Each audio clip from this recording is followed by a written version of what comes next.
ওকে, এখন আমরা বাকি পার্টটুকু আবার স্টার্ট করছি। এখানে সোফার আমরা এইটুকু ড্রয়িং করেছি।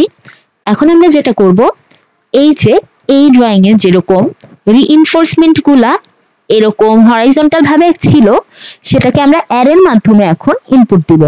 এছাড়া আমাদের আর কি আছে কাজ, ডাইমেনশন গুলো সবগুলো সিলেক্ট করা, আর হচ্ছে কিছু কথাবার্তা লেখা, অর্থাৎ টেক্সট ইউজ করে আমরা এখানে যে জিনিসগুলো লিখবো সেটা, আর হচ্ছে কিছু পার্টে আমাদের হ্যাচ দিয়ে ফিল করা। ঠিক আছে, চলো স্টার্ট করি। ফার্স্টে আমরা এই যে এই রোড, এই জায়গাগুলা, এই দাগগুলা দিয়ে দিব। তো এটা দেখে বুঝতে পারছি এটা আমাদের ওয়ান রো হবে এবং অনেকগুলা কলাম হবে। তো তাহলে ফার্স্টের যে দাগটা, সেটা এই ওয়ানের থেকে একটু দূরে শুরু হয়ে সেকেন্ডের দাগটা এই 10 ইঞ্চি বরাবর আসছে। তো আমি তাহলে ফার্স্টেই একটা রিইনফোর্সমেন্টের লেয়ার ওপেন করি, এরপরে লাইনটা টানি,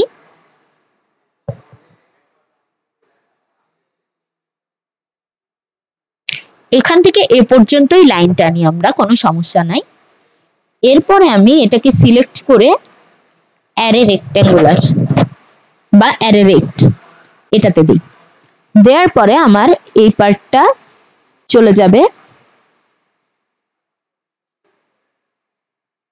একটাতে, এবং এই পার্টটাতে কি হবে, আমার স্পেসিংটা একটু বাড়িয়ে দেই, মোটামুটি এ পর্যন্ত আসবে। মুভ করে এই পুরো জিনিসটাকে একটু উপরে শিফট করে দেই।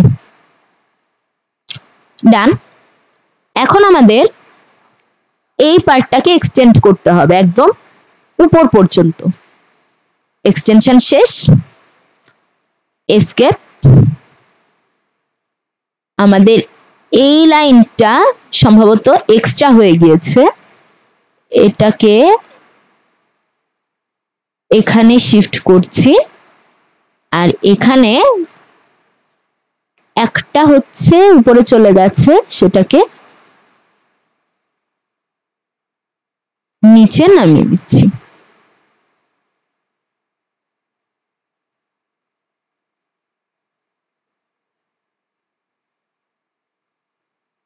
ঠিক আছে, আচ্ছা এই লাইনটা এখন আমাদের দরকার নাই, এখানে আমরা লাইন ব্রেক বলে একটা কমান্ড ইউজ করব। ঠিক আছে, এটা ডিলিট করে দেই।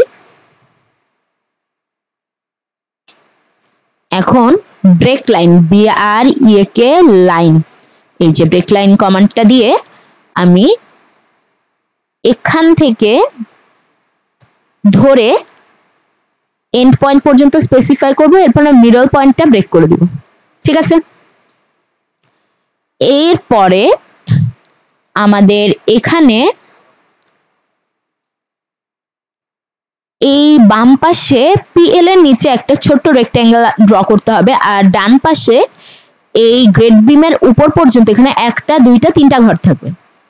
তাহলে আমি লাইন ড্র করি, এটা এখন আমি অন্য কোনো একটা ইসে নিয়ে যাই, সে জাস্ট ফুটিং দিয়েই আমি এটা করছি। ঠিক আছে, ফুটিং না, এটা আসলে জিরোতে চলে যাবে, কারণ এই লেয়ারের কোনো স্পেসিফিক পরিচয় নেই। তো এখানে আমরা ছোট্ট করে একটা রেক্ট্যাঙ্গেল ড্র করব, তার আগে অর্থমোডটা অফ করে দেই। আমি রেক্ট লিখছি, রেক্ট্যাঙ্গেল চলে আসছে, এখান থেকে ছোট্ট একটা চারকোনা নিচ্ছি, এটা একটু আমি দেখি, হ্যাঁ এটা আরো ছোট, আর একটু চাপিয়ে দিই। এরপরে আমি আবার এখান থেকে আরেকটা রেক্ট্যাঙ্গেল আঁকবো, রেক্ট্যাঙ্গেল এটার সমান করেই যাবে। এটা আমরা যতই সূক্ষ্মভাবে নেই, এটার সমান নাও হতে পারে, সো আমি ডান থেকে নেওয়ার ট্রাই করি। ঠিক আছে, রেক্ট্যাঙ্গেল নিয়ে এখান থেকে ড্র করি, এ পর্যন্ত আসবো, হচ্ছে এই বরাবর ইন্টারসেকশনে যে কোনো একটা জায়গায় আসবো। ডান। এইটুকুকে এখন আমি ট্রিম করে দিতে পারি। তার আগে আমার হচ্ছে লাইন ব্রেক লাগবে, লাইন ব্রেক লাইন আর কি, এখান থেকে এই এক্সটেনশন পর্যন্ত আর মিডল পয়েন্টটাই ব্রেক দিয়ে দিলাম। এখানে আমার আরেকটা ছোট্ট রেক্ট্যাঙ্গেল লাগবে। এই পুরো জিনিসটা ছিল এই উপরের পার্ট। এখন আমি গ্রেড বিমের জন্য আরেকটা রেক্ট্যাঙ্গেল ইউজ করব। এখানে আমি বেশ কয়েকটা রেক্ট্যাঙ্গেল আঁকা লাগছে কি, এই রেক্ট্যাঙ্গেল এখান থেকে, আচ্ছা আমি আরেকবার এই ডান থেকে নিতে চাচ্ছি, এই যে এখান থেকে আমার এরকম মোটামুটি সাইজ হলেই হবে। এটা মিড পয়েন্ট পর্যন্ত গেলাম। এগুলো আরবিট্রারি, যেহেতু আমাদের নির্দিষ্ট কোনো ডাইমেনশনের জন্য চিন্তা করা লাগবে না। আচ্ছা এটার ক্ষেত্রে আমি এটার মিড পয়েন্ট থেকে মোটামুটি একটা ডিস্টেন্স পর্যন্ত, একটা ডিসেন্ট ডিস্টেন্স পর্যন্ত যাব, এবং এটার থিকনেসটা দেখো এই লাইনের চেয়ে, এই লেয়ারের চেয়ে বড় হবে না। তো আমি একটু জুম করে দেখে নেই যে এটা কতটুকু আছে। মোটামুটি এই পর্যন্ত আসছে একটা চোখের আন্দাজে, ঠিক আছে? ওকে, এখন আমি লেখাগুলো লিখে ফেলতে পারি বা এই কাজগুলো আগে করতে পারি। আমি ফার্স্টে লেখাগুলো লিখে ফেলি। কি কি আছে এখানে? পিএল, এখানে জিএল নাই, জিএল হবে। এটা স্যান্ড ফিলিং, এটা গ্রেড বিম। আচ্ছা এই যে দেখো এই পার্টটা আমাদের গ্রেড বিম, তাই না? তাহলে এখানে আমরা এটাকে গ্রেড বিমে শিফট করে নিচ্ছি, ঠিক আছে?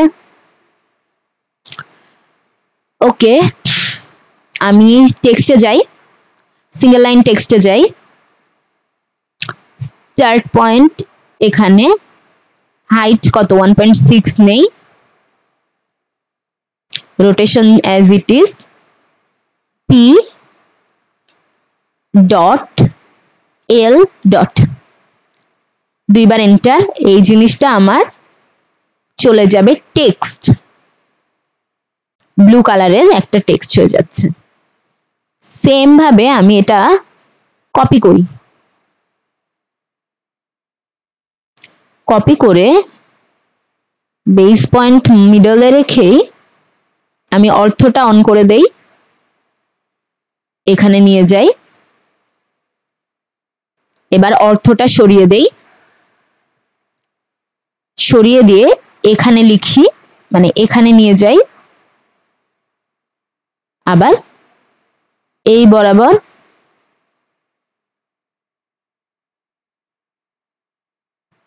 মোটামুটি এখানে নিয়ে যাই, ঠিক আছে? এবার এসকেপ। এতে আমার সুবিধা হলো কি, আমার বারবার জিনিসগুলোকে ডিফাইন করা লাগছে না। আমি জাস্ট একটা জিনিসকেই কপি করে বারবার বসানোর কারণে আমার কাজটা কমে যাচ্ছে।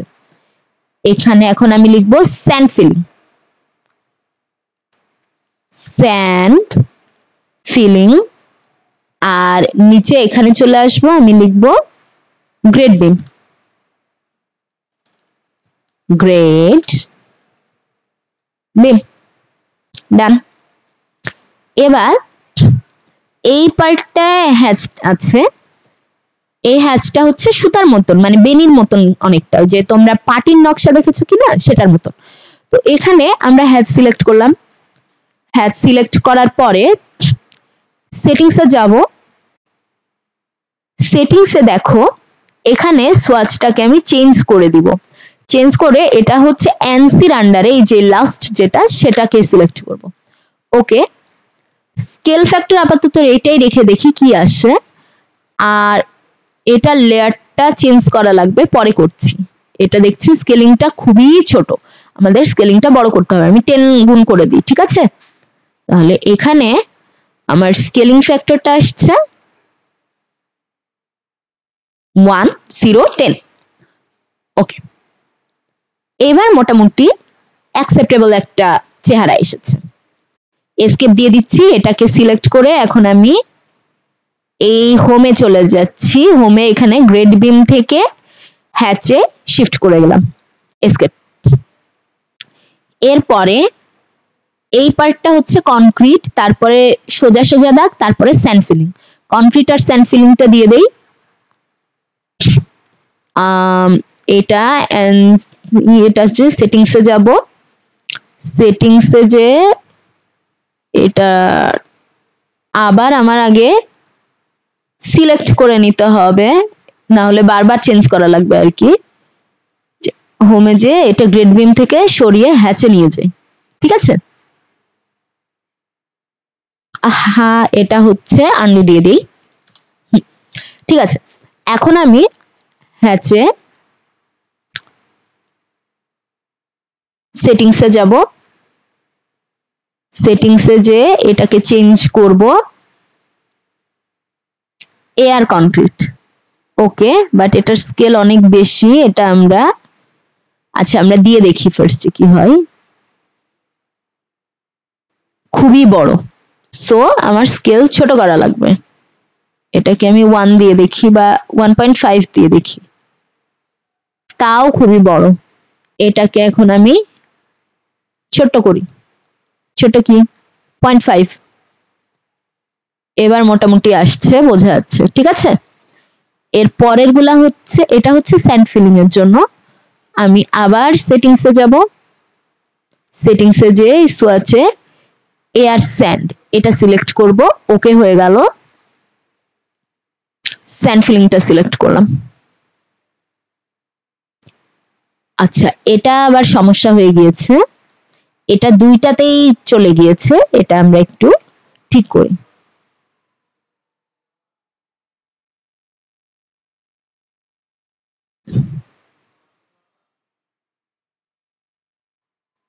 জিলেট,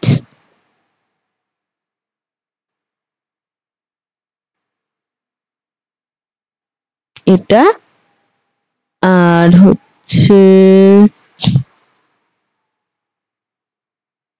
এসকেপ, আবার হ্যাচ, এবার ছিল হচ্ছে কনক্রিট, ওকে ওকে, ঠিক আছে। এসকেপ। আমাদের এই পার্টটা দেখো, বাম পাশে এখানে পিএল এর নিচে যে হ্যাচটা, এখানে কিন্তু কোনো বর্ডার নাই, সো আমাদের এই বর্ডারটা সিলেক্ট করে ডিলিট করে দিতে হবে। সিলেক্ট, ডিলিট, ডান। এখন আমাদের ডাইমেনশন গুলা সেট করে ফেলতে হবে, মোটামুটি যে লেখার পার্ট সেটা শেষ। ডাইমেনশনে যাব, ডাইমেনশনে যে আমি এটাকে কি ডাইমেনশনে সিলেক্ট করে নিলাম। এখন এটা এটা ফার্স্টে হচ্ছে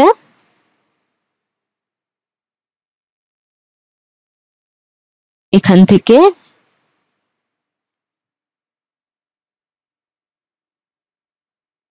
ডাইমেনশন ক্লিক করব না, আগে ধরে এটাকে এক্সটেন্ড পর্যন্ত যাব এখানে, তারপরে এখান থেকে এই যে এই এন্ড পর্যন্ত, এটা হচ্ছে 4 ফিট, সরি 4 ইঞ্চ। তারপরে এখান থেকে এটা আসছে 10 ইঞ্চ, এখান থেকেও এটা আসছে 10 ইঞ্চ। তারপরে এখান থেকে সবগুলো ছিল বেস পয়েন্ট, এখান থেকে এটা 9 ইঞ্চ, এখান থেকেই এই পার্টটা। আচ্ছা, এটা আমি একটু এসকেপ দিয়ে দিই, আবার ডাইমেনশনে আসলাম, এই যে এখান থেকে এই পার্টটা 1 ফিট 3 ইঞ্চ, ওকে। কন্ট্রোল এস দিতে থাকি। আর কি আছে নিচের পোর্শনে, এই যে এইটা এটা 1 ফিট করে সেটা দেয়া আছে, নিচেরটা 5x5 1 ফিট করে যে সেটা দিয়ে দেই। এখানে এখান থেকে এটুকু 1 ফিট, এখান থেকেও এটুকু 1 ফিট, এখান থেকে এটুকু 5 ফিট। এখানে একটা জিনিস লক্ষ্য করো, এটা 5 ফিট ঠিক আছে, কিন্তু আমাদের এখানে কি 5 ক্রস 5 ফিট আছে, তাই না? এটাকে আমি এখন এডিট করব কিভাবে, এসকেপ যাই, এখানে ডাবল ক্লিক করি, আমাদের এডিটর অপশন চলে আসছে। আমি লিখব 5 ফিট স্পেস এক্স, আবার স্পেস 5 ফিট। এরপরে আমি বাইরে একটা ক্লিক করলে জিনিসটা 5 ফিট বাই 5 ফিট হয়ে গেল। তাহলে আমি এভাবে ডাইমেনশনের ভ্যালুটা কখনো যদি অন্যভাবে লেখা থাকে সেটাকে এডিটও করতে পারি। আচ্ছা, আবার যাই ডাইমেনশনে, এখান থেকে 5 ফিট 6 ইঞ্চি,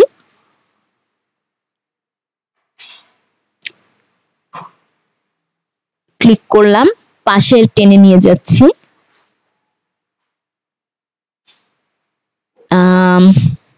বেশি দূরে চলে গেল তাই না, আন্ডু দেই, ক্লিক, এখান থেকে এটা সরি ক্লিক, এই যে এই রেফারেন্স পয়েন্ট থেকে এটা 5 ফিট 6 ইঞ্চি একটু সরিয়ে দিলাম। এখানে আমার মিড পয়েন্টটা দেয়া আছে কারণ ও স্ন্যাপ অন আছে, ও স্ন্যাপটা অফ করে দিচ্ছি। এখানে আমি এ পর্যন্ত আনবো। তারপরে আবার ডাইমেনশনে যে আমি এখান থেকে এবার আবার ও স্ন্যাপ অন করে দিয়ে এই পয়েন্ট থেকেই জাস্ট স্টার্ট করে উপরে 1 ফিট 6 ইঞ্চি পর্যন্ত গেলাম। এখানেই আবার ও স্ন্যাপটা অফ করে দেই। এটা একটু ইরিটেটিং হতে পারে, বাট এটা আসলে এক এক জায়গায় এক এক ভাবে কাজ করে। আমার বাসার পিসিতে এই ইস্যুটা হচ্ছিল না আর কি, যে বারবার ও স্ন্যাপ অফ অন করা লাগছিল না। তো তোমাদের কারোর এই ইস্যু ফেস করতে হতে পারে, আবার কারোর নাও হতে পারে। আচ্ছা, এবার এই মাথা থেকে আমি আবার ও স্ন্যাপটা অন করে দেই, এই এন্ড থেকে এই এন্ড পর্যন্ত 1 ফিট 6 ইঞ্চি। এখান থেকে এটা হচ্ছে 3 ইঞ্চি, যে সেটা একটু দেই, 3 ইঞ্চি,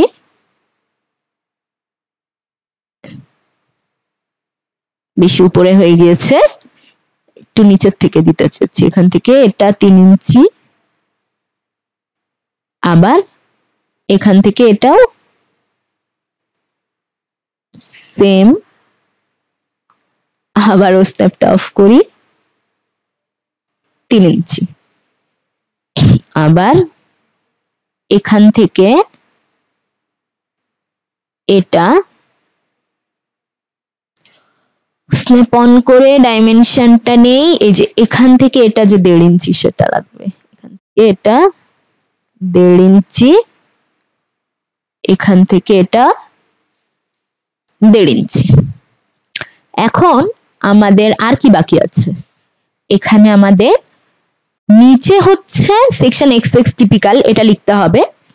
আর কিছু কথা আছে দেখো, 10 phi ties at 5 ইঞ্চি সেন্টার টু সেন্টার, এই কথাটা লিখতে হবে।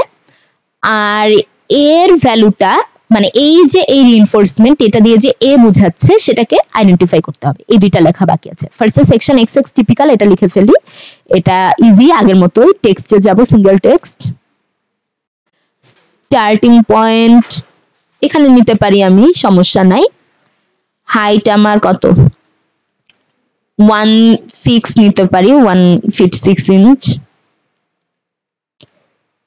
রোটেশন 0, স্টার্ট হয়ে যাচ্ছে। আমি 1 ফিট 6 ইঞ্চ নিয়েছি তাই না, এজন্য এত বড় হয়ে গিয়েছে। আমি 1.6 ইঞ্চি নিতে চাচ্ছিলাম অ্যাকচুয়ালি। এসকেপ দেই, এখানে সিঙ্গেল লাইন, এখানে এটা 1.6, রোটেশন 0, ব্যাস। এটা হচ্ছে সেকশন XX টিপিক্যাল। আর এই জিনিসটাতেও কি আন্ডারলাইন আছে, তাহলে পার্সেন্ট ইউ লিখতে হবে ফার্স্টে, সবার প্রথমে শিফট 5 দিলে পার্সেন্ট ইউ। এবার হচ্ছে ক্যাপস লক অন করে নেই আমি, সেকশন